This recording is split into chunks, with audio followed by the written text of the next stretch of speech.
Good afternoon, everyone. It's fun to be here. Thank you for coming. Speaking Portuguese to my Brazilian nation.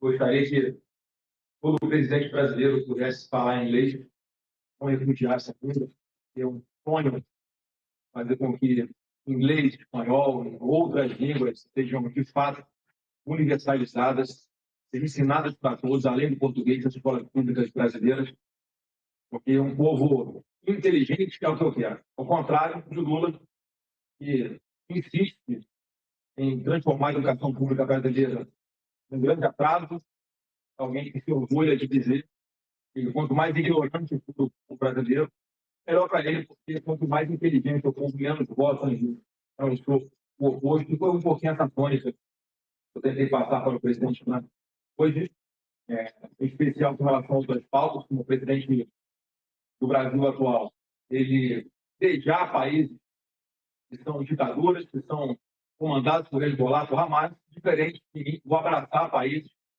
que são democracias, são desenvolvidos, que podem fazer grandes acordos com o nosso país. E, por fim, antes de fazer a leitura aqui dessa nota, também fazer uma outra diferenciação, é que enquanto o Lula vai de joelho, rastejando para implorar o presidente americano Trump que não declare organizações criminosas como CG e CCC como terroristas, eu faço o contrário. Eu fui exatamente para esse pedido expresso a ele, para que ele declare CG e CCC como organizações terroristas, sim, que é o que eles são.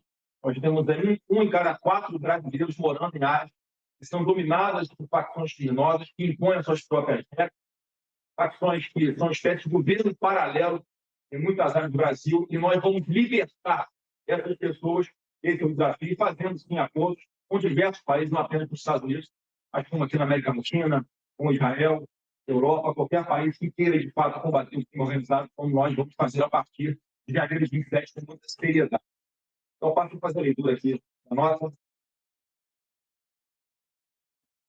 Hoje, a honra de ser recebido pelo presidente dos Estados Unidos, Donald Trump, no Salão Oval da Casa Branca. Cheguei às 15 horas e deixei o local às 16h40.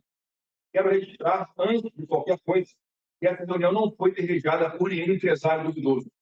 Foi um convite direto do presidente dos Estados Unidos feito ao seu líder, entre líderes. Agradeço ao presidente não só pela cordialidade com que me recebeu, mas por ter dedicado o tempo da sua agenda para esse encontro.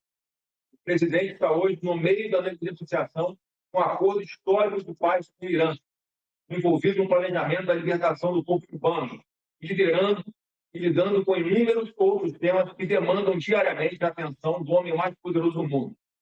Ainda assim, separou esse tempo. Isso mostra um prestígio enorme, sim.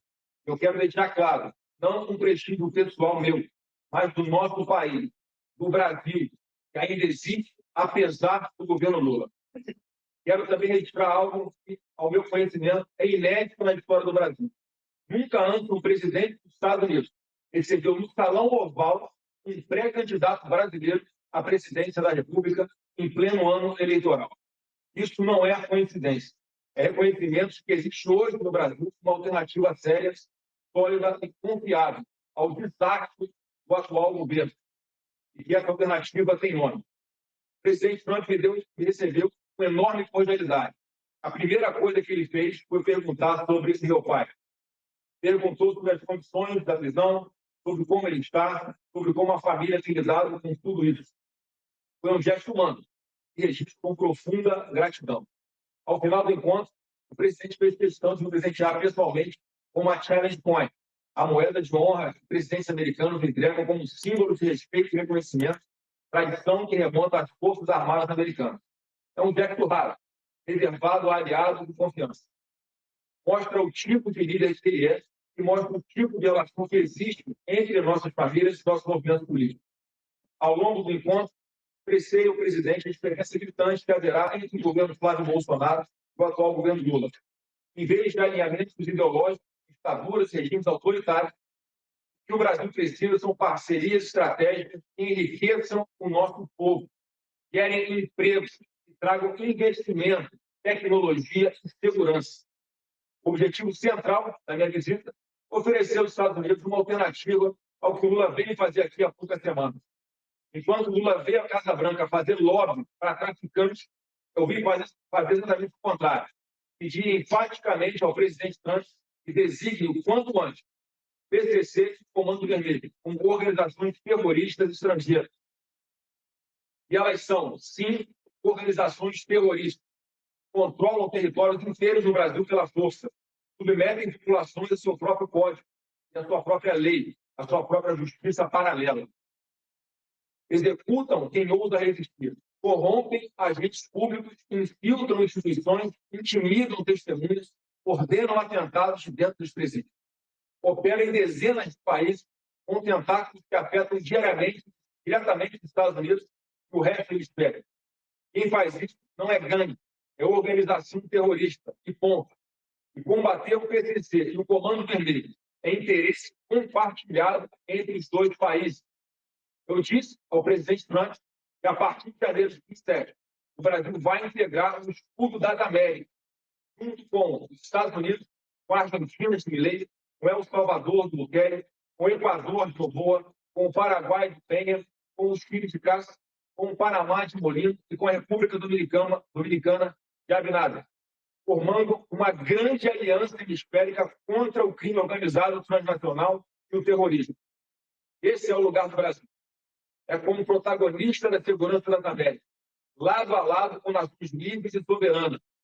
Também aproveitou o encontro para apresentar ao presidente a posição privilegiada que o Brasil ocupa no cenário mundial de terras raras e minerais críticos. Temos a segunda maior reserva mundial. Somos a única alternativa real à China para o mundo livre. Sob o meu governo, haverá parceria estratégica de longo prazo nesse setor, com investimento protegido e reindustrialização compartilhada entre os dois países. Sobre o tema das tarifas, deixei claro ao presidente que, sob o meu governo, não haverá necessidade de retaliação comercial contra o Brasil. Faremos um acordo comercial e de investimento histórico, bom para os dois países, na escala dos maiores acordos da história recente. Quero, antes de encerrar, fazer um agradecimento que é justo e necessário. Nada do que aconteceu hoje teria sido possível sem o trabalho do meu irmão Eduardo e de Paulo Figueiredo. Os dois construíram, ao longo de anos, um grau de relacionamento ímpar com as esferas políticas americanas em todos os níveis. Casa Branca, Departamento de Estado, Congresso, liderança do movimento conservador. Esse encontro de hoje é fruto direto desse trabalho. É justo registrar e é justo agradecer publicamente. E, por último, quero registrar publicamente o repúdio ao Itamaraty, Embaixada Brasileira em Washington. Apesar de solicitação formal do meu gabinete, a embaixada se recusou a ceder o espaço para que essa coletiva fosse realizada lá. É um gesto pequeno, mesquinho e revelador. Mesquinho porque a embaixada brasileira é patrimônio de todos os brasileiros. Patrimônio de todos os brasileiros, e não propriedade pessoal do governo Lula. E revelador, porque mostra o nível de aparelhamento ideológico do Itamaraty sobre esse governo, incapaz sequer de cumprir um papel protocolar mínimo quando o assunto é um parlamentar brasileiro recebido na Casa Branca pelo presidente dos Estados Unidos. Fica registrado e fica o aviso. A partir de janeiro de 2027, o Itamaraty volta a servir o Brasil e não um projeto ideológico falista. Muito obrigado.